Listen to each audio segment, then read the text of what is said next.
በ1993 እንደ አውሮፓውያን አቆጣጠር የአሜሪካ ወታደሮች ከሄሊኮፕተሮቻቸው መውደቅ በኋላ በሞቃዲሾ ምድር ላይ ወታደራቸውን ጥለው ላለመሄድ ብለው ወታደራቸውን ለማዳን ሞቃዲሾ ምድርን ረገጡ። ከዛ ሞመንት ወይም ከዛ ቅጽበት ጀምሮ ሌሊቱን ሙሉ በቀጠለው በጣም እጅግ ሰቅጣጭ አስፈሪ የሆነ ጦርነት ከ18 ወይም 19 የሚሆኑ አሜሪካውያን ወታደሮች ሲገደሉ ከ70 በላይ የሚሆኑት ደግሞ ቆስለዋል። ያ ታሪክ በመጽሐፍም በፊልምም ተጽፎ ብላክ ሃውክ ዳውን በሚል ይታወቃል። ዛሬ ማነሳላችሁ ጉዳይ ይህንን ታሪክ በተወሰነ መልኩ የሚደግም ነው ወይንስ የሚያስተጋባ የሚያስብልና በትላንትናው ዕለት በኢራን ሰማይ ስር ተመቶ የወደቀው የአሜሪካ የጦር ጀት ጉዳይና ከዛ ጋር በተገናኘ የጦር ጀት አብራሪው ዛሬም ድረስ ፍለጋው እየተከናወነ በመሆኑ የፍለጋ ስራዎችን ለማከናወን እየገቡ ያሉ የአሜሪካ ሄሊኮፕተሮች ደግሞ ተመተው ለመመለስ እየተገደዱ ስለሆነ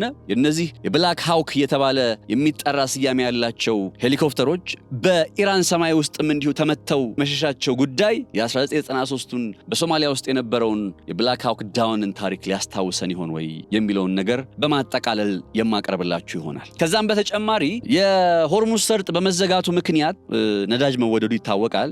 ኢትዮጵያም 3 መርከቦቿ በሆርሙዝ ሰርጥ መዘጋት ምክንያት ቆመዋል። ነገር ግን ያው የሆርሙዝ ሰርጥ በኢራን ችግር ምክንያት የተዘጋ አይደለም። የሆርሙዝ ሰርጥ በእስራኤልና በአሜሪካ ችግር ነው የተዘጋው። የሆርሙዝ ሰርጥ እስራኤልና አሜሪካ ይህንን ጦርነት ሲያቆሙ ይከፈታል። ስለዚህ እነዚህ መርከቦች ሆርሙዝ ሰርጥን አልፈው ወደ ኢትዮጵያ መምጣት ያልቻሉትና በዛም ምክንያት ነዳጅ የተወደደብን አሜሪካና እስራኤል ጦርነቱን ባለማቆማቸው ነው እንጂ ኢራን በቃ ከመሬት ተነስታ ሆርሙዝ ሰርጥን ልዝጋና እነ ኢትዮጵያ የመሰሉ ሀገራትን ላስጨንቅ ብላ ወይም ላሸብር ብላ አይደለም። በዚህ ጉዳይ ላይም ዘርዘር ያለ ሐሳብን ይዤላችሁ መጥቻለሁ። ሰላም ጤና ይስጥልን ክብራትና ክብራን የገበያ ፖድካስት ቤተሰቦች፣ ነጻነት ላቀው ነኝ በገበያ ሚዲያ አብሬያችሁ ቆይታ ሳደርግ ቀደም ብዬ ነገርኳችሁን ርዕሰ ጉዳዮች ላይ ትኩረት እናደርጋለን። የጦር ጀቱን ጉዳይ እንመለከታለን። የብላክ ሃውክ ዳውን የ1993 የሶማሊያውን ታሪክ መለስ ብለን እናያለን። የቆሙት የኢትዮጵያ ነዳጅ መርከቦች ጉዳይና ከቆማቸው ወይም ሆርሙዝን ካለማለፋቸው ጀርባ ያለውን ጉዳይም እንዲሁ በተወሰነ የምንመለከት ይሆናል። አብራችሁ እንድትሆኑ በአክብሮት ጋብዛለሁ። ከመለያ ዝግጅት ክፍላችን ጋር በጋራ በመሆን መልካም ጊዜ እንመኛለን።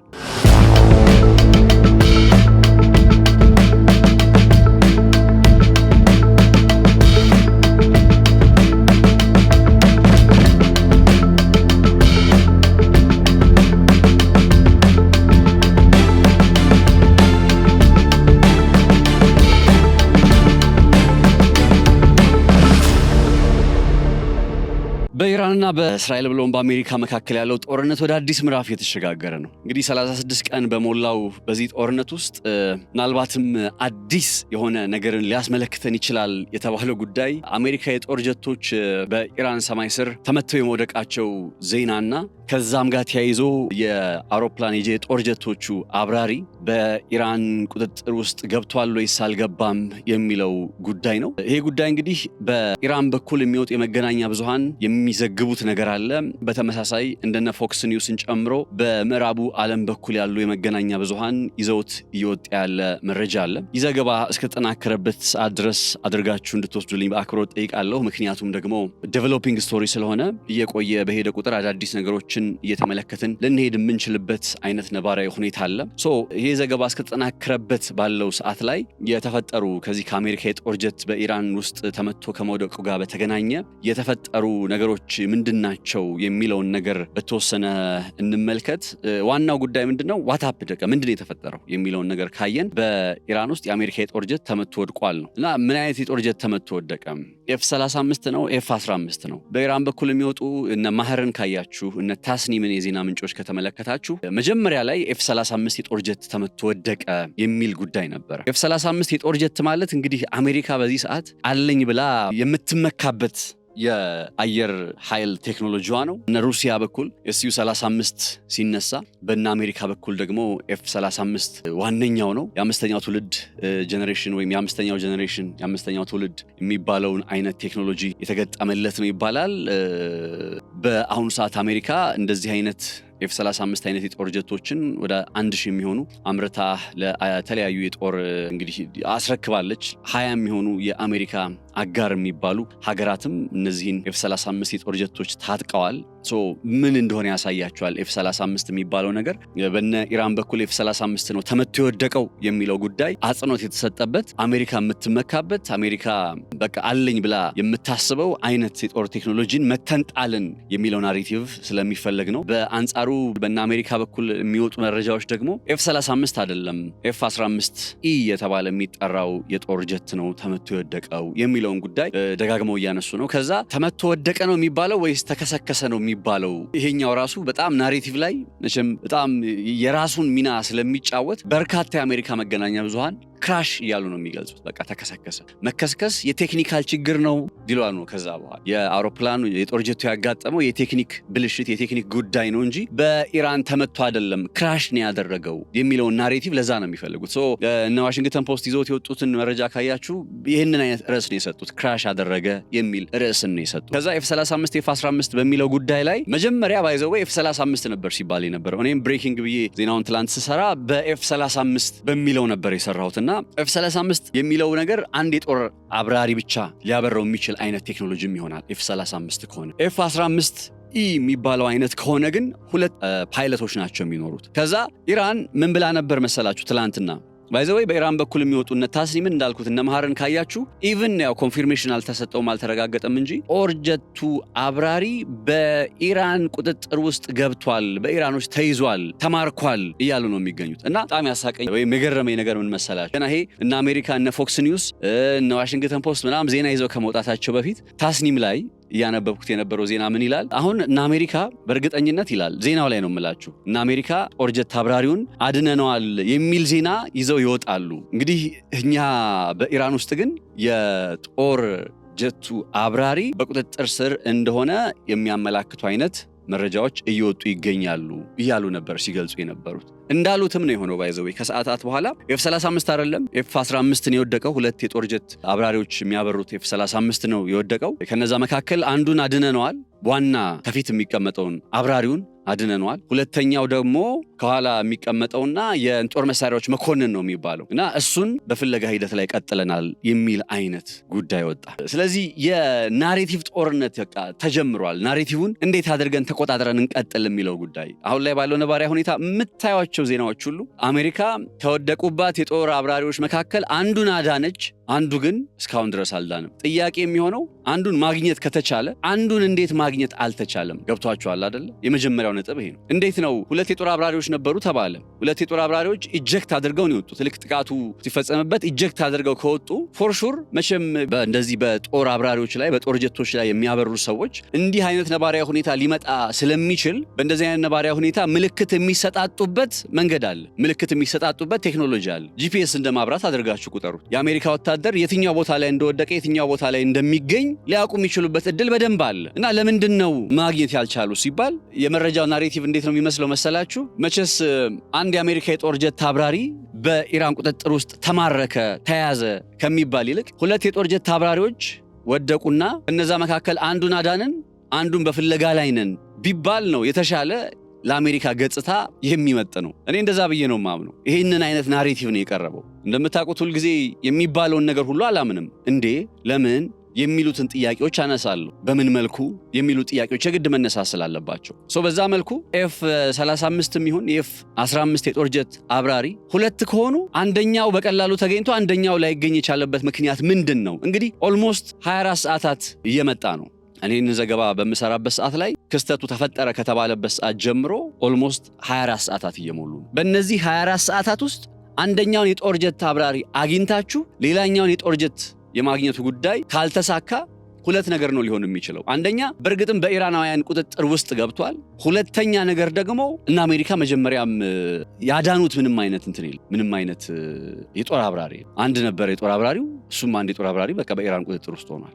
መታሰብና መታወቅ ያለበት ግን ኢራንም አገኘው የምትለውን የጦር አብራሪ እንግዲህ በቴሌቪዥን ጣቢያቸውም ላይ ጭምር ሊያስቀምጡት ይችላል ይባላል። በቪዲዮ ሊያረጋግጡ ይገባል።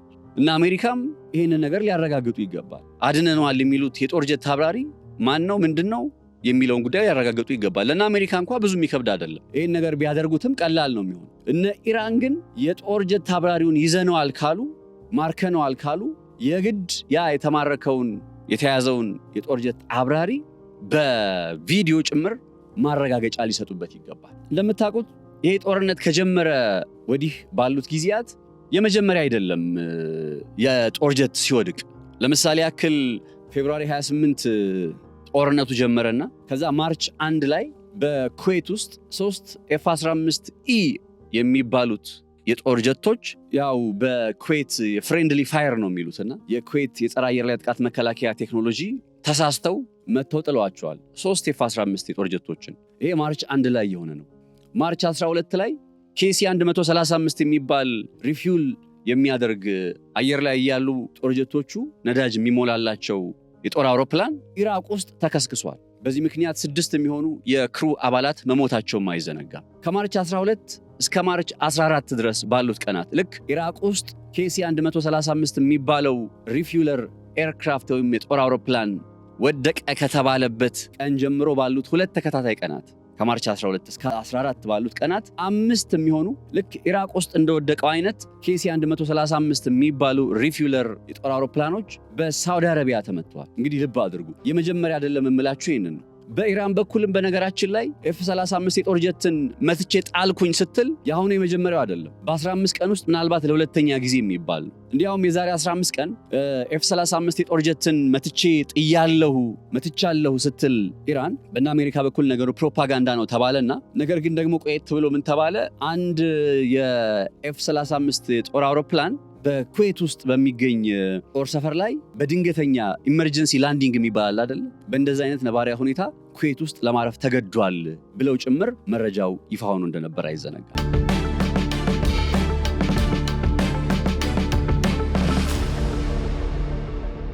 ያለ ምክንያት እንዴት ነው ኢመርጀንሲ ላንዲንግ ሊያጋጥም የሚችለው? ብዙ ምክንያቶች አሉ። ኦብቪየስሊ ቴክኒክ ችግር ሊያጋጥም ይችላል፣ መሰል ነገሮች ሊስተዋሉ ይችላሉ። ግን ኢራን የጦር ጀቱን መትቼ ጉዳት አድርሼበታለሁ ስትል በዛው ተመሳሳይ ሰዓት ላይ ኢመርጀንሲ ላንዲንግ ወይም ድንገተኛ ተገዶ ለማረፍ የሚመጣ የጦር ጀት ኩዌት ውስጥ ሲያርፍ ስትመለከቱ እንዴ የነገር ኢራኖች ካሉት ነገር ጋር የሚገናኝ ነው እንዴ ብላችሁ ብትጠይቁ ነውር አይሆንም። ከጦር ስርዓት ጋር በተገናኘ እንዳልኳችሁ ከፌብሩዋሪ 28 ወዲህ ባሉት ጊዜያት የጦር ጀቶቹ በተደጋጋሚ ተመተዋል ከመባሉ በተጨማሪ 12 የሚሆኑ MQ-9 ሪፐር ድሮን የሚባሉ አሉ። በተለይ የስለላ ስራዎችን ለማከናወን ጥቅም ላይ የሚውሉ ናቸው። እያንዳንዳቸው $16 ሚሊዮን የሚያወጡ ናቸው እና 12 የሚሆኑ MQ-9 የሚባሉ አሜሪካ የሪፐር ድሮኖች ጉዳት ደርሶባቸዋል፣ ተመተዋል። ይሄ እንግዲህ ከፌብሩዋሪ 28 እስከ ዛሬ ድረስ ያለውን መረጃ ነው የምነግራችሁ፣ ባለፉት 35 ቀናት። በተመሳሳይ ከፌብሩዋሪ 28 ወዲህ ጀምሮ እስከ ዛሬ ድረስ ባለው ነባራዊ ሁኔታ የአሜሪካ የራዳር ስርዓቶች በገልፍ ሀገራት ውስጥ ከፍተኛ ጉዳት ደርሶባቸዋል። በኩዌት፣ በጆርዳን፣ በኳታር፣ በዩናይትድ አረብ ኤምሬት፣ በባህሬን የሚገኙ የራዳር ስርዓቶች ከፍተኛ ጉዳት አስተናግደዋል። ጠቅላላ እንግዲህ አሁን የነገርኳችሁ ከፌብሩዋሪ 28 ወዲህ ባሉት ጊዜያት የተመቱ ጉዳት የደረሰባቸው በገልፉ ሀገራት ውስጥ የጋዩ የአሜሪካ የራዳር ስርዓቶች $1 ቢሊዮን ያወጣሉ ነው የሚባለው። ስለዚህ የኢራን የጸረ አየር ላይ ቴክኖሎጂዎች ጉዳይን በተመለከተ ቀደም ብሎ በነበረው ዝግጅታችን ላይ አቅርበንላችኋልና እሱን አድምጡት። እንዴት ምን ማለት ነው የኢራን የጸረ አየር ላይ ጥቃት መከላከያ ቴክኖሎጂ ተመቶ በቃ ከጥቅም ውጭ ሆኗል ይባላል አይደለ? በእነ አሜሪካ በተደጋጋሚ እንግዲህ አሁን የነገርኳችሁ እኔ F-35 ትላንትና ተመቶ መውደቁ ብቻ እኮ አይደለም፣ ወይም F-15 መሆኑ አይደለም። እኔ እሱን አይደለም ዋናው ቁም ነገር ባለፉት ጊዜያት ከፌብሩዋሪ 28 ወዲህ ባሉት 35 ቀናት ውስጥ እንግዲህ አስቡት፣ ኩዌት ውስጥ የተመቱት F-15 የጦር ጀቶች ኢራቅ ውስጥ ወድቋል። በሳውዲ አረቢያ 5 የሚሆኑ KC-135 ሪፊውለር የጦር አውሮፕላኖች ተመተዋል። 12 የሚሆኑ MQ-9 ሪፐር ወይም የስለላ ድሮኖች ጋይተዋል። የራዳር ሲስተሙ በኩዌት፣ በጆርዳን፣ በኳታር፣ በዩኤኢ፣ በባህሬን $1 ቢሊዮን የሚያወጣው ከጥቅም ውጭ ሆኗል። ስለዚህ ጠቅላላ ምስሉ ምንድነው የሚያሳየው ካላችሁ ይሄ ቀላል ጉዳት አይደለም። ለዚህ ሐሳብ በእነ አሜሪካ በኩል የሚቀርበው ምላሽ ምንድነው? እስራኤልና አሜሪካ በጋራ በመሆን በኢራን ላይ እያከናወኑ ባለው ጦርነት እንግዲህ ወደ 11,000 የሚሆኑ ኢላማዎችን መተዋል።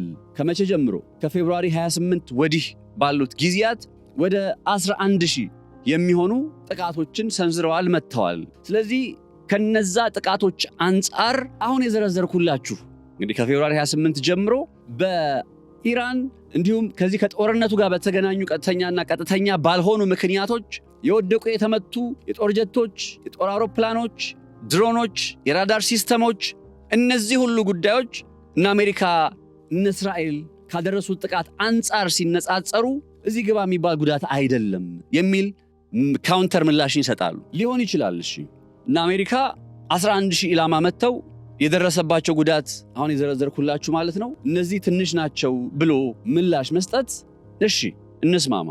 ጥያቄው ግን እያወራን ያለነው ስለ አሜሪካና ስለ እስራኤል ነው። በዚህ ዓለም ላይ በዚች ምድር ላይ ጠንካራ የሆነ አየር ኃይል አላቸው ተብለው ከሚታመኑ ሀገራት መካከል እነዚህ ሁለቱ ዋነኛዎቹ ናቸው። በቃ አሜሪካ፣ እስራኤል። ለምን አንድ F-35 ለምን አንድ F-15 አይሆንም? እና አሜሪካ ተመቶ ሲወድቅባቸው ቀላል ነገር አይደለም። የመጀመሪያው ጉዳይ የኢራንን የጸረ አየር ላይ ጥቃት መከላከያ ቴክኖሎጂ አውድመናል ይሏቸዋል። ይህን ባሉበት ማግስት ኢራን ትመጣና አየር ላይ ጥቃት ትሰነዝራለች። የጸረ አየር ላይ ጥቃት መከላከያ ቴክኖሎጂዎቿ ጉዳት ያደርሳሉ። ሁለተኛ በእርግጥም የኢራን የጸረ አየር ላይ ጥቃት ቴክኖሎጂ ጉዳት አልደረሰበትም ልላችሁ አይደለም። ጉዳት ደርሶበታል፣ ተመቷል። እርግጥ ነው የአሜሪካና የእስራኤል የጦር ጀቶች በኢራን ሰማይ ላይ እንደፈለጉ ይገባሉ ይወጣሉ። ኢቭን አሁን ትላንትና የአሰሳ ወይም ወደቀ ከተባለው የጦር ጀት ውስጥ ኢጀክት አድርገው ከሞት የተረፉት ሁለቱ የጦር አብራሪዎችን ለማዳን በሚል የተጀመረ የፍለጋ ሂደት ቀጥሏል። አሁንም እንግዲህ እንዳልኳችሁ ወደ በኋላ ተገኙ የሚባል ነገር ልትሰሙ ትችላላችሁ። ኤኒዌይ ግን ቢገኙም ባይገኙም የኔ ፖይንት ለፍለጋ ብለው የሄዱት ራሱ በኢራን ውስጥ እየተመቱ ኢመርጀንሲ ላንዲንግ ወይም ድንገተኛ የሆነ ለማረፍ የሚገደዱበት ሁኔታ እየተፈጠረ ነው። ሄሊኮፕተሮቹ ብላክ ሃክ የሚባለው አሁን ጉዳት ደርሶበት በየት ነው በአንደኛው የገልፍ ሀገር ውስጥ ለማረፍ መገደዱን የአሜሪካ መገናኛ ብዙሃን እነ ፎክስ ኒውስ ባይ ዘ ወይ ፎክስ ኒውስን ዩቲዩብ ላይ ታገኙታላችሁ። እነ ፎክስ ኒውስ ዘግበውታል። ለፍለጋ የሄደው የጦር ጀት የሄሊኮፕተር የሚፈለገውን እንትን ከማግኘቱ በፊት የጦር አብራሪ ከማግኘቱ በፊት ተመቶ እሱም ተገዶ ከኢራን ውስጥ እንዲወጣ የተገደደበት አጋጣሚ ተፈጥሯል። እንግዲህ የጸረ አየር ላይ ጥቃት መከላከያ ቴክኖሎጂ ተመታ ወደቀ እየተባለ ይህንን ነገር እየተመለከትን እንደሆነ ልብ ይለዋል። ታዲያ ምንድነው የጸረ አየር ላይ ጥቃት መከላከያ ቴክኖሎጂው አልተመታም ማለት ነው ወደሚል ድምዳሜ ላይ እንድትሄዱ አልፈልግም። ጉዳት ደርሶበታል። ነገር ግን ሁለት ነገሮች አሉ። አንደኛው ነገር IRGC ባለፈው ምን አለ መሰላችሁ ከ5 ወይም ከ6 ቀን በፊት እነ ፔት ሄግሴት እና ዶናልድ ትራምፕ በቃ የኢራን ሰማይ ላይ እንደፈለግን መሆን እንችላለን፣ እንደፈለግን ጉዳት እናደርሳለን እያሉ መግለጫ ከሰጡ በኋላ የIRGC ቃል አቀባይ ታውቁታላችሁ ኢብራሂም ማን ነው የሚባለው እና እሱ በሚሰጠው መግለጫ ላይ ምን አለ የኢራን የጸረ አየር ላይ ጥቃት መከላከያ ቴክኖሎጂዎችን እንዳወደሙ በግልጽ ይናገራሉ። ይሄ ቃል አቀባይ ኢብራሂም ዞልፋቄር የሚባለው ማለት ነው። ነገር ግን በቅርቡ ትመለከታላችሁ፣ በቀናት ውስጥ ትመለከታላችሁ አዳዲስ የሆኑ የጸረ አየር ላይ ጥቃት መከላከያ ቴክኖሎጂዎችን ይዘን እንጠብቃችኋለን ብለው ነበር የተናገሩት። ምን አይነት የጸረ አየር ላይ ጥቃት መከላከያ ቴክኖሎጂዎች? አዳዲሶቹ መከላከያ ቴክኖሎጂዎች ምንድን ናቸው? በትከሻ ላይ ተደርገው የሚተኮሱ ናቸው ኦር እንዴት? በእነዛ ጉዳዮች ላይ ዝርዝር ነገር ባይታወቅም ነገር ግን ኢራን በእርግጥም የጸረ አየር ላይ ጥቃት መከላከያ ቴክኖሎጂዎቿ ጉዳት ቢደርስበትም ጉዳት የደረሰባትን ድጋሜ በሚያስገርም ፍጥነት መልሳ በመተካት አሁን በምናየው መልኩ የጦር ጀት መታመጣል ብቻ ሳይሆን ከሞት የተረፈውን አብራሪ ለመፈለግ የመጡ የአሜሪካ የጦር ጀቶችን እነሱን ያነጣጠረና ፍለጋቸውን እንዳይቀጥሉ ያደረገ አይነት ያጸፋ ምላሽን በመስጠት ላይ ትገኛለች። እና ከዚህ ጋር በተገናኘ በጣም ያሳቀኝ የትዊተር መልእክት አለ። ያ የትዊተር መልእክት በተደጋጋሚ አሁን ከኢራን ፖለቲካ ጋር በተገናኘ ስማቸው የሚነሳው የፓርላማ አፈ ጉባኤ መሐመድ ጋባሪፍ ነው እንደዚህ የሚባሉት ሰው መሐመድ ጋሊባፍ በትዊተር ወይም ኤክስ በሚባል የማህበራዊ ትስስር ገጽ ላይ የተናገሩት ነገር በጣም የሚያስገርም ነው። እና ምንድነው ያሉት እሳቸው መጀመሪያና አሜሪካ የአገዛዝ ለውጥ እናከናውን ብለው ወደ ኢራን መጡ። ከአገዛዝ ለውጥ ከሚለው ሐሳባቸው ወረዱና ሆነ ፓይለታችንን ፈልጉልን ወደሚል አይነት ሐሳብ ውስጥ መጡ ሲል ለመሳለቅ ሞክረዋልና በጣም ትንሽ ፈገግታ አንጭሮብኛል። ይሄኛው የእሳቸው መልእክት ልክ ነው። እና አሜሪካ ያው ወደ ኢራን ሲገቡ የአገዛዝ ለውጥ ለማድረግ ብለው የገቡ ናቸው። እነ ዶናልድ ትራምፕ ይህንን ጉዳይ በግልጽ አረጋግጠውልናል።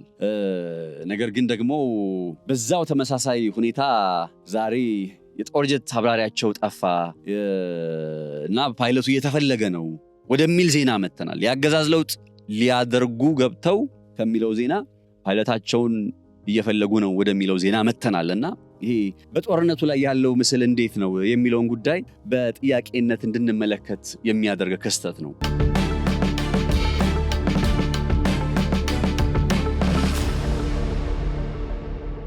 በተለይ ይሄ የገባውን አብራሪ ለመፈለግ ወደ ኢራን ውስጥ እየገቡ ያሉ የፍለጋ ተልእኮች ምናልባትም አንድ ታሪክን እንዳያስመለክቱ ስጋት አለኝ። ትላንትና ኢራን እንዴት ለጂኦግራፊዋ ተጠቃሚ እንዳደረጋት በሚገልጸው የትንታኔ መረጃ ላይ ካስታወሳችሁ እና አሜሪካ የኦልሞስት ከፍተኛ ጉዳትን ሽንፈትን አስተናግደውባቸዋል ከሚባሉት ውስጥ እነ ቪየትናምን የመሳሰሉትን እያነሳውላችሁ ቆየሁና ሶማሊያን አንስቼ በሶማሊያ ውስጥ ብላክ ሃውክ ዳውን የሚባለውን በ1990ዎቹ አጋማሽ አካባቢ ተፈጥሮ የነበረውን ሁነት ጠቆም አድርጌያችሁ ነበርና ዛሬ ታዲያ ልኬ የአሜሪካ የጦር ጀት ተመቶ ከመውደቁ ዜና በኋላ እና አሜሪካ ያንን ተመቶ የወደቀባቸውን የጦር ጀት አብራሪ ለመፈለግ ወደ ኢራን እያከናወኑ ባለው ዝግጅት እነዛው ብላክ ሃውክ የሚባሉት ሄሊኮፕተሮቻቸው ሲገቡ ከዛ ጅራታቸውን እየተመቱ መመለስ ሲጀምሩ በእርግጥም ይሄ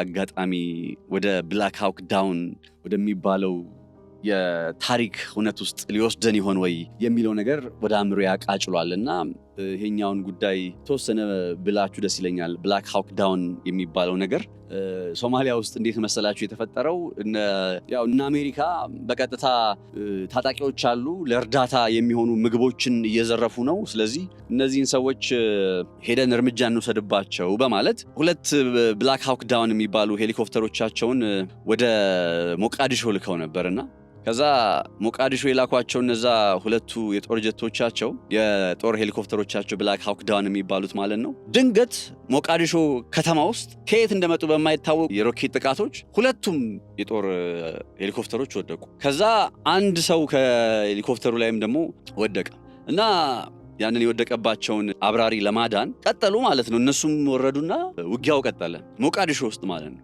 ልብ አድርጉ፣ የወደቀባቸውን ጦር አባል ለማዳን ልክ አሁን ኢራን ውስጥ ለማዳን እየገቡ ነው፣ ሬስኪው ለማድረግ እየገቡ ነው እንደሚባለው ያኔም ለማዳን ነው። መጀመሪያ አሸባሪ የሚሏቸው አካላት ጋር ጦርነቱን ለማድረግ ገቡ። ከዛ በዛ አይነት አጋጣሚ ላይ በተፈጠረ የተኩስ ልውውጥ አንደኛው ከመካከላቸው ወደቀ መሬት ላይ፣ እሱን ለማዳን ገቡ። በርካታ የአሜሪካ ወታደሮች በዛ የብላክ ሃውክ ዳውን በሚባለው የታሪክ አጋጣሚ ላይ እንዲያውም በመጽሐፍ ተጽፏል። ባይዘው እንደ አውሮፓውያን አቆጣጠር በ1999 በማርክ ቦውደን ብላክ ሃውክ ዳውን በሚል ተጽፏል። በ2001 ላይ ደግሞ በታዋቂው ዳይሬክተር ሪድሊ ስኮት ወደ ፊልም ተቀይሯል እና የብላክ ሃውክ ዳውን በሚል የሚጠራው ይሄ ክስተት ኦፕሬሽን ሪስቶር ሆፕ በሚል ስም ነበረ ወደ ሶማሊያ የሚገቡ እርዳታዎችን ለመጠበቅ የአሜሪካ ወታደሮች ወደ ሶማሊያ መጀመሪያ የገቡት የክስተቱ መነሻ ማለት ነው። የጥቃቱ ዓላማ ደግሞ ጥቅምት 3 ቀን 1993 እንደ አውሮፓውያን አቆጣጠር የአሜሪካ ልዩ ኃይሎች ሬንጀርስ ኤንድ ደልታ ፎርስ የሚባሉት ኦፕሬሽኑን በመሃል ሞቃዲሾ በጀመሩበት ወቅት መሐመድ ፋራህ አይዲድን የሚባሉትን የእሳቸውን የቅርብ ረዳቶች ለመያዝ በሚል ነበርና በአንድ ሰዓት ውስጥ እንጨርሳለን፣ በአንድ ሰዓት ውስጥ እናጠናቀቃለን ብለው ነው የገቡት። አሜሪካዎች ትልቁ ችግራቸው ንቀው ይገባሉ። በጣም እኔ አሁን ሶማሊያን ደግፌ አይደለም፣ የታሪክ እውነትም ነው የምነግራችሁ። እና ንቀዋቸውን የገቡት ሶማሊያ ውስጥ ያሉ ታጣቂዎችን ንቀዋቸውን የገቡት በአንድ ሰዓት ውስጥ እንጨርሳለን ብለው ልክ አሁን ኢራን ሆርሙዝ ልደርስ ምናምን ብለው እንደሚንቁት በቃ በአንድ ሰዓት ውስጥ እንጨርሳለን ብለው ገቡ። ያልታሰበው አደጋ ምንድን ነው? በውጊያው ወቅት ላይ የሶማሊያ ታጣቂዎች ቅድም ሮኬት እያልኳቸዋል ነበር፣ የሶቪየት ሰራሽ ናቸው። አርፒጂ የሚባሉትን በመጠቀም ሁለት የአሜሪካ የውጊያ ሄሊኮፕተሮችን ብላክ ሃውክ የሚባሉትን መተው ጣሉ። በዚህም የአሜሪካ ወታደሮች የወደቁትን ጓደኞቻቸውን ለማዳን በከተማዋ እምብርት ውስጥ ቀሩ። ከዛ ጦርነቱ ቀጠለ። አንድ ሌሊት ሙሉ ሲዋጉ በየጎዳናው ላይ ፊልሙን ኒውትራል ሰው ሆናችሁ ስትመለከቱት ያሳዝናል። አንድ ሌሊት ሙሉ ተዋጉ። 18 አሜሪካ ወታደሮች ተገለዋል ይባላል። አክቹሊ ወደ በኋላ ላይ 19 ሆነዋል የሚል ነገር ማንበቤን አስታውሳለሁ። 19 ምናምን የአሜሪካ ወታደሮች ተገለዋል የሚል መረጃ አይቻለሁ። ከዛ ወደ 73 የሚሆኑ ደግሞ ቆስለዋል የአሜሪካ ወታደሮች። በሶማሊያ ታጣቂዎቹ በኩል ይሄ ትክክለኛውን ቁጥር በተመለከተ ይህ ነው ተብሎ የሚቀርብ ቁጥር ባይኖርም ከ300 እስከ 500 የሚደርሱ ታጣቂዎችና ንጹሃን ዜጎች መገደላቸውን የሚያሳዩ መረጃዎች አሉ። አንዳንዶች ቁጥሩ ከዚህም በላይ እንደሚሆን የሚገልጹ አሉ። ይህ ክስተት አሁን ብላክ ሃውክ ዳውን የሚባለው የታሪክ ክስተት ከፊልሙ ጋር ማብሬ የተሰራው ማለት ነው የአሜሪካን የውጭ ግንኙነት ፖሊሲ ላይ በጣም ትልቅ ጫና አሳድሯል። ከዛ አሜሪካ ከዛ በኋላ ወደ ሌላ ቦታ ላይ ሌላ ሀገር ውስጥ ልግባ ስትል በጣም በተደጋጋሚ ደግማ እንድታስብ እንድትጨነቅ አድርጓል። የአሜሪካ ወታደሮች አስክሬን በሞቃዲሾ ጎዳናዎች ላይ ሲጎተቱ የሚያሳይ ምስል በነ CNN ጭምር በመታየቱ በአሜሪካ ሕዝብ ዘንድ በጣም ከፍተኛ ቁጣ ቀስቅሶ እንደነበር አይዘነጋም። ከጥቂት ወራት በኋላ ፕሬዝዳንት ቢል ክሊንተን የአሜሪካ ጦር ከሶማሊያ እንዲወጣ መወሰናቸው አይዘነጋም። የብላክ ሃውክ ዳውንን ይህን ጉዳይ ለማስታወስ የፈለግኩት ለምንድን ነው? አሁን ወደ ኢራን እየገቡ የሚገኙ የነዚህ የፍለጋ ሄሊኮፕተሮች እየተሰነዘረባቸው እየተመቱ በቃ ለመውጣት እየተገደዱ አይነት ነገር ነው እያየን የምንገኘው። እንዲህ አይነት ነባራዊ ሁኔታ በኢራን ውስጥ የምናይ ከሆነስ ነው ጥያቄው። ለማዳን የገቡት ብቻ ሳይሆን እንግዲህ የመጀመሪያው የጦር ጀት አብራሪ የተባለው ሰው በእነ ኢራን ቁጥጥር ውስጥ መሆኑ ከተረጋገጠ፣ ሁለተኛ እሱን ለማዳን ገብተው ደግሞ ሌሎች ጉዳት ቢደርስባቸው፣ ሌሎች ቢመቱ ቢኮዝ አሁን የኢራን የጸረ አየር ላይ ጥቃት መከላከያ ቴክኖሎጂ እነ ዶናልድ ትራምፕና እነ ፔቴክሴት እንደሚሉት ከጥቅም ውጭ አለመሆኑን ይሄ ጥቃት አመላክቷል፣ አረጋግጧል። እንደዛ እንደሚባለው አይነት ነገር ባይሆን ምንድነው ልንል የምንችለው? ያን አይነት ነባራዊ ሁኔታ ልንመለከት የምንችልበት ሁኔታ አለ ወይ የሚለው ጉዳይ ደግሞ ደጋግሞ መጠየቅ ያለበት ጉዳይ ነው። ሌላኛው ነጥብ እና አሜሪካ ይህንን ጦርነት ኦልሞስት ጨርሰናል የሚሉበት ጊዜን እያየን ነው አይደል? አሁን ሆርሙዝን በተመለከተ የሆርሙዝ ሰርጥን አናስከፍትም ጥለን እንወጣለን ሲሉ ሰምተናቸዋል።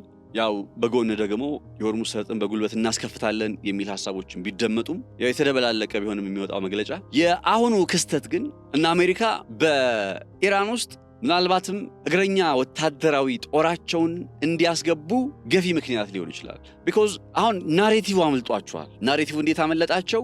እነ ፔቴክሴት ከቀናት በፊት ሲናገሩ የነበረበት ቶን ያ የኢራንን ሰማይ እንደፈለግን እንሆንበታለን፣ ሙሉ በሙሉ የጸረ አየር ላይ ጥቃት መከላከያ ቴክኖሎጂዎችን አወዳድመናል እያሉ ሲያቀርቡት የነበረው ናሬቲቭ ትላንትና ውድቅ ሆኗል ወይም እውነት እንዳልሆነ ተረጋግጧል። ስለዚህ እነ ፎክስ ኒውስ ጭምር አሁን ይሄን አይነት ዜና ነው መስራት የጀመሩት። እኔ አሁን ይሄ የጦር ጀት አብራሪውን ለመፈለግ የገቡ ሄሊኮፕተሮች ተጎዱ ወይም ተመቱ የሚለውን ዜና ያየሁት ፎክስ ኒውስ ላይ ነው። ፎክስ ኒውስ ማለት የሪፐብሊካኖች የዜና ምንጭ ነው። የዶናልድ ትራምፕ በቃ ዋነኛ የፕሮፓጋንዳ ማሽን።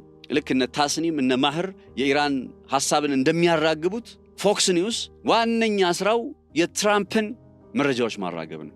ልዩነት የላቸውም ማለት ነው። ወገን ከመለያየቱ በቀር እነ ማህር ወይም እነ ታስኒም ለኢራን የፕሮፓጋንዳ ስራ እንደሚሰሩ ሁሉ እነ ፎክስ ኒውስም ለአሜሪካ ተመሳሳይ ስራ ይሰራሉ። የቆዳ ቀለማቸው ነጭ መሆኑ ወይም አሜሪካውያን መሆናቸው እነሱ የሚናገሩትን ነገር ትክክለኛ አድርጎ ሌላው የሚያወራውን ደግሞ እንደ ጠላት ወሬ ማቅረብ ተገቢነት የለውም። ባይዘው በጣም እየገረመኝ ያለው አንዳንድ ሚዲያዎች ላይ ከዚህ ጋር በተገናኘ ዜናዎች ሲጻፉ ስመለከት ያው እንደወረደ መተርጎም ችግሩ ይሄ ነው። በጠላት እጅ ወደቀው አሜሪካዊ ፓይለት የሚል ርዕስ እየሰጡት ነው።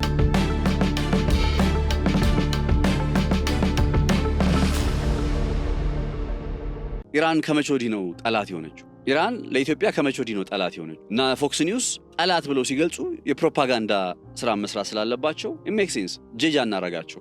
የእነ ታስኒም እና አሜሪካን ጠላት እያሉ ሲገልጹ ሜክ ሴንስ። ወዳጅና ጠላት የሚለው ጉዳይ እኮ ጎራ እንደመለየት ነው የሚቆጠረው። ማነው ወዳጅ ማነው ጠላት? እንደ ሚዲያ ደግሞ ይሄ የኢራንን ጠላት አድርጎ ለመሳል የሚሞከረው ጥረት እውነቱን ብላችሁ በጣም ያስቀኛል። ከዚህ ጋር በተገናኘ ነገሩን በአስተያየት አንድ ሰው መልእክት ልኮልኝ ነበረና በፌስቡክ ላይ ኢራን 3 የኢትዮጵያ መርከቦችን አግታለች፣ አንተ ግን ስለ ኢራን ደግፈህ እያወራ ነው፣ ኢራን እኮ ጠላታችን ነች የሚል ሐሳብን እያነሳልኝ ነበርና አመሰግናለሁ ስለ አስተያየቱ። ነገር ግን ኢራን የኢትዮጵያን የነዳጅ ጫኝ መርከቦች አላገተችም። ባይዘው ወደ 90 የሚሆኑ መርከቦች ተሰልፈዋል ይባላል በሆርሙዝ ሰርጥ አካባቢ ላይ እና ይሄ እንግዲህ በአይን የታዩት ናቸው።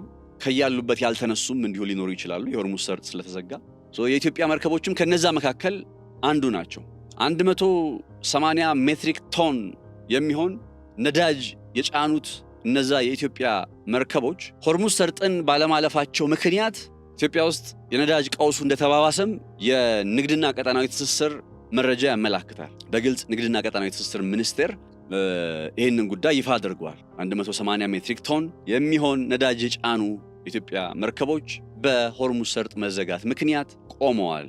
ይህንን ነገር የተመለከቱ ነው በርካቶች ኢራን ለካ ጠላታችን ነች፣ ኢራን ለካ ሆርሙዝን ዘግታብናለች እያሉ የሚገኙ። አንድ በግልጽ መታወቅ ያለበት ነገር የሆርሙዝ ሰርጥ መቼ ነው የተዘጋው የሚለው መሰረታዊ ነጥብ ነው። የሆርሙዝ ሰርጥ በፌብሩዋሪ 28 እስራኤልና አሜሪካ በኢራን ላይ አንዲት ሉዓላዊ ሀገር ላይ አንድ ሉዓላዊ ሀገርን ሌላ ሉዓላዊ ሀገር ተነስቶ መጥቶ መውረር ይችላል? እስኪ መሰረታዊ ጥያቄ ነው። መውረር ይችላል? አይችልም፣ በፍጹም አይችልም። አሜሪካና እስራኤል ግን ምክንያታቸውን ደርድረው ዓለም እንዳይቃወማቸው የሚያደርግ ምክንያት ደርድረው ከኒውክሊየር ባላስቲክ ሚሳኤል ምናምን ብለው የኢራን አገዛዝ አሸባሪዎችን ይደግፋል በሚል ማለት ነው። ይህን ሁሉ ነገር አስቀምጠው ወታደራዊ ዘመቻ ኢራን ላይ ከፈቱ። ይህን ወታደራዊ ዘመቻ ሲጀምሩ በመጀመሪያ ደረጃ የጣሱት ዓለም አቀፋዊ መርህ የኢራንን ሉዓላዊነት አለማክበራቸው። በነገራችን ላይ ኢራን ለአሜሪካ በቀጥታ ስጋት የሆነች ሀገር አይደለች። አይደለም ለአሜሪካ ለእስራኤልም ጭምር ማለት ነው። ለፕሮፓጋንዳ የሚነገረው ይሄ ሪዮትሪኩን ነገር ከዚህ በፊት ስላነሳውላችሁ አልገባበት፣ ግን ስጋት የሆነች ሀገር አይደለች። እስራኤል ኢራን ላይ ወታደራዊ ዘመቻ ከመክፈታቸው በፊት የሆርሙዝ ሰርጥ ተዘግቶ ያውቃል?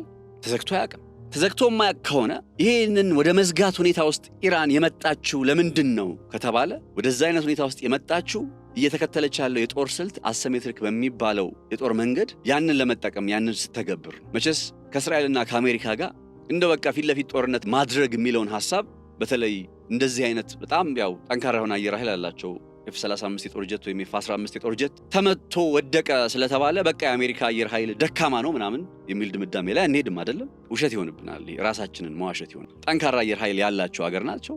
ከነዚህ ጋር ኢራን ደግሞ አየር ኃይል የጦር ጀት ምናምን ጉዳይን ትኩረት ሰጥተው አታውቅም። የሷ ጉዳይ ወደ ባላስቲክ ሚሳኤል ወደ ክሩዝ ሚሳኤል ከተቀየረ ኦልሞስት ከ1990ዎቹ ወዲህ በቃ ትኩረቷ ተቀይሯል። አየር ኃይል የሚባለውን ነገር ብዙም ትኩረት ሰጥተው አታውቅም እና ከነዚህ ሀገራት ጋር በእንደዚህ አይነት ጦርነት እንደማትቀጥል ስለምታውቅ ስትራቴጂካሊ እንዴት አድርጌ ነው ጫና ማሳድርባቸው እነዚህ ሀገራት ባይዘው ጦርነቱን እንዲያቆሙ ብቻ ነው የምትፈልገው ኢራን። ይሄንን ሆርሙዝ ሰርጥ ለማስከፈት ሌላ እኮ ምንም አይደለም የሚጠበቀው። እስራኤልና አሜሪካ ጦርነቱን ያቆሙ፣ ድብደባቸውን ያቆሙ። ኢራን እኮ የምትወስደው የአጸፋ ምላሽ ነው እኮ። ስቲል እኮ ዲፌንሲቭ ፖስቸር ላይ እኮ ነች አለችው። ከትላንት በስቲያ እነ ዶናልድ ትራምፕ ኢራን ውስጥ ምን የሚባለውን ቢ1 እየተባለ የሚጠራውን ድልድይ ገና በቅርቡ ይመረቃል ተብሎ የሚጠበቅ ነው። በቅርቡ ተመርቋል። ብቻ የግንባታ ስራው ገና ሙሉ በሙሉ አልተጠናቀቀም። ኦልሞስት ግን አገልግሎት መስጠት ወደሚችልበት ደረጃ ላይ መጥቷል። በመካከለኛው ምስራቅ በዛ በገልፉ ቀጠና በቁመት እንደዛ አይነት ድልድይ የለም። መሻገሪያ ድልድይ እኮ ነው። ቴህራንን ከምዕራብ ኢራን ጋር የሚያገናኝ ድልድይ ነው። መሰረተ ልማት ነው። ይሄንን ጥቃት አሜሪካ በዚህ ድልድይ ላይ ፈጽማ ከጥቅም ውጭ አድርገዋለች። የና አሜሪካ ያሁኑ አካሄድ ዶናልድ ትራምፕን በግልጽ ተናግሯል። አሁን ድልድዩን መተናል፣ ቀጣይ ደግሞ የኤሌክትሪክ ፓወር ፕላንቶችን እንመታለን፣ ኢራንን ጨለማ ውስጥ እናስገባታለን። መሰረተ ልማት ነው አስቡ እየመቱ የሚገኙት። ንጹሃን ናቸው በዚህ ተጎጂ እየሆኑ ያሉት። ከዛ ኢራን የምትወስደው ያጸፋ ምላሽ ልክ አሁን የመሰረተ ልማቶቿ ሲጠቁባት መሰረተ ልማትን የሚያጠቃ አይነት ቲትፎርታት አይደለ ሾህን በሾህ የሚል ነገር ነው የምትጠቀመው ብለን የለ እንደዛ ታደርጋለች እንጂ ኢራን በቃ አሁን ዓለምን ላስጨንቅ፣ ዓለምን ላሸብር፣ ስለዚህ የሆርሙዝ ሰርጥን ልዝጋ ብላ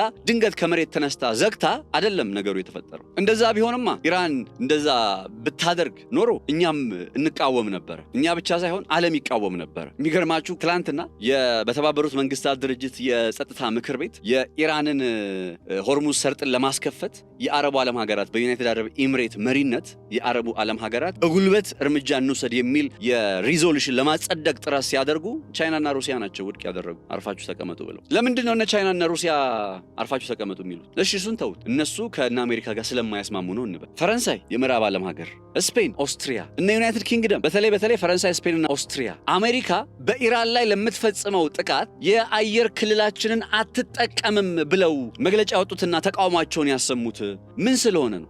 ኢራን አውቃ ሆርሙዝ ሰርጥን ስለዘጋች አይደለም። እነዚህ ሀገራት ጦርነቱ ኢፍትሃዊና ህገወጥ መሆኑን ስለሚያውቁና ስለሚስማሙ ነው ለመዝጋት ወይም የአየር ክልላቸውን አሜሪካ እንዳትጠቀም ያደረጉት የከለከሉት። አሜሪካ እኮ የእነንትን አጋር እኮ ነበረች። እነ ፈረንሳይ እኮ አጋር ነች። የነ ስፔን፣ የነ ጣሊያን፣ የነ ስዊዘርላንድ እንግዲህ እነዚህ የዘረዘርኩላችሁ ሀገራት ስፔን፣ ጣሊያን፣ ስዊዘርላንድ፣ ፈረንሳይ ጨምሮ አውስትሪያ አየር ክልላቸውን እና አሜሪካ እንዳይጠቀሙ ከልክለዋል። ኢራን ላይ ለሚፈጸም ጥቃት አሁን ይሄ ሊመጣ ይችላል ብሎ ማን ያስባል? እና ሆርሙዝ ሰርጥን ዓለምን ላሸብር ብላ ስለዘጋች ነው ኢራን መጠቃት የለባትም በእኛ አየር ክልል ውስጥ አልፈው ኢራንን መምታት የለባቸውም ብለው እነዚህ ሀገራት ተቃውሞ በዶናልድ ትራምፕ ላይ የሚያሰሙት አይደለም። ስለዚህ ዝም ብሎ ተራ ሀሳብ ነው የሚሆነው። በኢራን ምክንያት ወይም ኢራን ሆርሙዝ ሰርጥን ስለዘጋችብን ነዳጆቻችን ማለፍ አልቻሉም ብሎ ኢራንን እንደ ጠላት መቁጠርና እንደ ጠላት ማቅረብ ወንጀል ነው የሚሆነው፣ ስህተት ነው የሚሆነው። ኢትዮጵያ የምትከተለውንም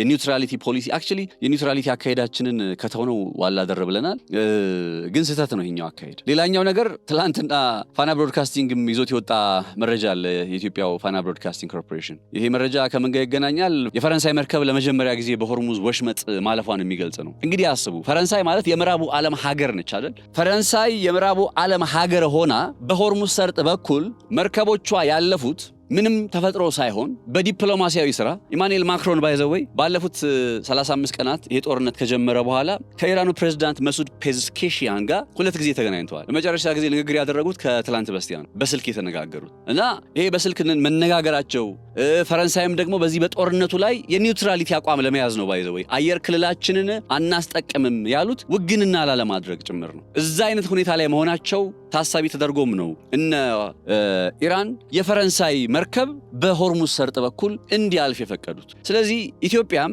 3 መርከቦቼ በሆርሙዝ ሰርጥ ኢራን ስለዘጋችብኝ ማለፍ አልቻሉም ከሚለው ሮሮ ከኢራን መንግስት ጋር ተቀራርቦ በዲፕሎማሲያዊ መንገድ ተነጋግሮ መርከቦቹን ማሳለፍ ይሻላል እንጂ ሆርሙዝ ስለተዘጋብን ነዳጅ ምናምን እያሉ ምክንያት መደርደሩ ዋጋ ያስከፍላል። እነዛ መርከቦች መገለጽም ካለበት እንደኔ አቋም ከሆነ እነዛ መርከቦች የቆሙት አሜሪካና እስራኤል በሆርሙዝ ሰርጥ አካባቢና በኢራን ላይ ድብደባ እየፈጸሙ ስለሆነ ነው። ያቁሙ በቃ። እነሱ ሆርሙዝ ሰርጥ እንዲከፈት እኮ 1 ሲደመር 1 ነው በቃ። ምንም እኮ ጥምር ኃይል አያስፈልግም እኮ፣ ምንም ወታደራዊ ኃይል አያስፈልግም እኮ። የዘጋችው ኢራን አይደለችም ሆርሙዝ ሰርጥን። ሆርሙዝ ሰርጥን የዘጉት እስራኤልና አሜሪካ ኢራን ላይ ጦርነት መክፈታቸው ነው። ስለዚህ እነሱ ያቁሙ ጦርነቱን። እነሱ ጦርነቱን ሲያቆሙ ሆርሙዝ ሰርጥ ይከፈታል በቃ።